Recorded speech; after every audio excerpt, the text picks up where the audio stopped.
For such tiny creatures, bees have one of the biggest jobs in the world.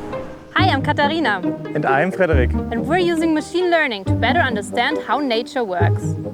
And we're doing that by observing bees. Bees have a symbiotic relationship with nature.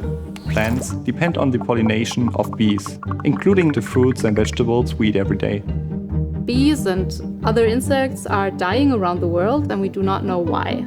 We don't want a lack of knowledge to be the reason bees continue to disappear. I thought we have to do something about it. So we built a hive monitor that uses a camera to track the bees as they come and go. Bees always return to their queen. If we observed 500 leaving the hive and only 200 returning, we can assume that there's a problem in the local ecosystem. We trained a model using TensorFlow, Google's open source machine learning framework that examines the video from each hive. But what do we do with all this data we collect?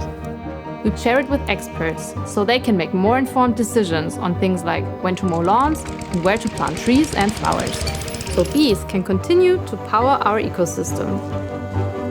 This tech is only the first step. Us humans will have to take it from there.